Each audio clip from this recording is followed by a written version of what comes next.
তাকওয়ার সংজ্ঞা অনেকে অনেক ভাবে দিয়েছেন। আমি সরাসরি সাহাবাদের কাছ থেকে একটা সংজ্ঞা আপনাদের শোনাচ্ছি। ওমরে ফারুক রাদিয়াল্লাহু তাআলা আনহু উবাই ইবনে কাব রাদিয়াল্লাহু তাআলা আনহুকে জিজ্ঞেস করেছিলেন, ইয়া উবাই মা হুয়া তাকওয়া, হে উবাই তাকওয়া কি? তাকওয়া কাকে বলে? উবাই ইবনে কাব তিনি প্রশ্নের উত্তর না দিয়ে উনিও আবার প্রশ্ন ছুড়লেন। তিনি বললেন, ইয়া আমিরুল মুমিনিন আমা সালাকতা তরিকান যা শাউক, আপনি কি কাঁটাযুক্ত রাস্তা দিয়ে মরুভূমিতে কখনো হেঁটেছেন? যে রাস্তার চারদিকে ক্যাকটাস, গুলমলতার কাঁটা, হেঁটেছেন? ওমরে ফারুক বললেন, নাম হেঁটেছি, বালা হেঁটেছি। কাইফা আমিলতা, কিভাবে হেঁটেছেন?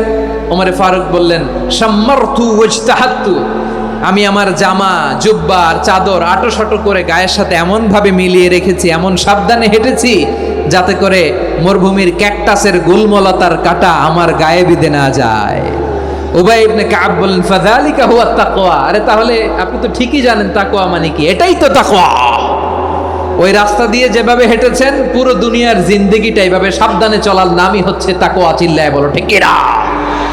এই দুনিয়াতে পাপ পঙ্কিলতা থাকবে, শয়তানির হাতছানি থাকবে, অপরাধ প্রবণতা থাকবে, নফসের খায়েশ থাকবে, অন্যায়ের হাতছানি থাকবে।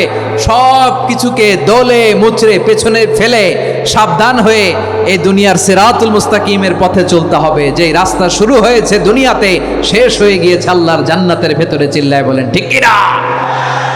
আমার প্রিয় চাঁপাইনবাবগঞ্জের ভাইয়েরা, এটার নামই তাকওয়া। উবাই ইবনে কাব বললেন, ও আমিরুল মুমিনিন, ওই কাঁটাযুক্ত গুলমলতার রাস্তার মধ্যে ঠিক যেমনি সাবধান হয়ে আপনি হেঁটেছেন, এই দুনিয়ার বুকে ওই সাবধান হয়ে চলার নাম হলো তাকওয়া। সুবহানাল্লাহ। তাহলে তাকওয়া কারে বলে? আমার চাঁপাইনবাবগঞ্জের কলেজার টুকরা ভাইয়েরা, বুঝতে পারছেন আপনারা? হ্যাঁ, তাকওয়ার শুধু দুইটা নমুনা আপনাদের সামনে পেশ করব, আপনাদের ক্লিয়ার হয়ে যাবে। একটা নমুনা তো দিলাম, আরেকটা নমুনা, সেটাও ওমরে ফারুক রাদিয়াল্লাহু তাআলা আনহুর জীবনী থেকে। উনি ছিলেন ন্যায়পরায়ণ শাসক। রাত্রিবেলা প্রজাদের কি হাল হাকিকত, কি অবস্থা, ঘুরে ঘুরে প্যাট্রোলিং করতেন পুলিশের মতো। তো সারা রাত প্যাট্রোলিং করে সারা রাত তিনি ঘুরেছেন কার কি অবস্থা দেখে।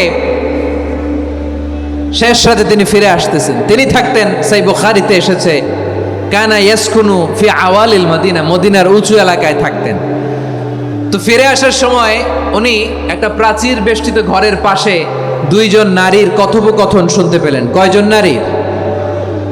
দেখি আপনাদের মনোযোগ আছে কিনা, বলেন কয়জন নারীর? একজন বৃদ্ধা, একজন যুবতী।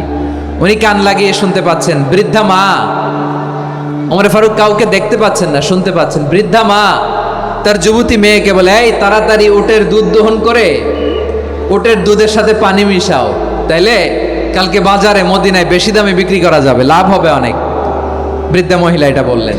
যুবতী মেয়ে উত্তরে বলে, মা আপনি জানেন না আমিরুল মুমিনিন খলিফাতুল মুসলিমিন ওমরে ফারুক দুধে পানি মিশানোকে দণ্ডনীয় অপরাধ বলে ঘোষণা দিয়েছে, জানেন না? এবার বৃদ্ধা মহিলা বলে, আরে পাগলি, এই ভোর রাতে আমিরুল মুমিনিন ওমরে ফারুক আসবে কোত্থেকে? উনি আসবে কোত্থেকে? ওনার পাইক পেয়াদা সিকিউরিটি আসবে কোত্থেকে? কেউ দেখবে না। আরে কেউ দেখবে না, তাড়াতাড়ি দুধের সাথে পানি মেশাও। এই কথা যখন মা বলেছে, যুবতী মেয়েটা চমৎকার একটা উত্তর দিয়েছে। তিনি বলেছিলেন, ইয়া উম্মি, ও আমার মা, লাউলা রাআ উমর লা রাআ রব্ব উমর, ও আমার প্রিয়তমা মা, আপনি ঠিকই বলেছেন, গভীর রাতে ওটের দুধে পানি মিশালে ওমর দেখবে না, কিন্তু মা খেয়াল রাখবেন, ওমর যদি নাও দেখে, ওমরের রব কিন্তু দেখে। চিল্লায় বলেন ঠিক কিনা?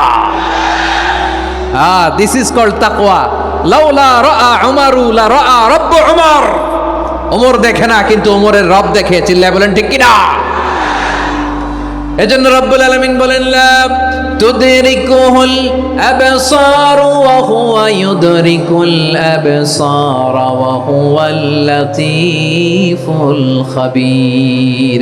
তিনি এমন সত্তা, দুনিয়ার কোনো চোখ তাকে দেখে না, কিন্তু দুনিয়ার সবগুলো চোখকে, সব মানুষের অ্যাক্টিভিটিসকে আরশের উপর থেকে সব কিছু মুহূর্তে মুহূর্তে দেখতে পান কে? তাহলে তাকওয়া কারে বলে বুঝতে পারছেন? দুনিয়াতে সাবধানে চলার নাম তাকওয়া। কেউ দেখে না কিন্তু আল্লাহ দেখে। এই সেন্স, এই জবাবদিহিতার ভয়, দ্য সেন্স অফ অ্যাকাউন্টেবিলিটি, এই সেন্স নিজের মধ্যে গ্রো করার নাম হচ্ছে তাকওয়া। আর এই সিয়াম পালন করার প্রাইম অবজেক্টিভ অফ সিয়াম হচ্ছে লাআল্লাকুম তাত্তাকুন, আওয়াজ করে বলেন লাআল্লাকুম তাত্তাকুন।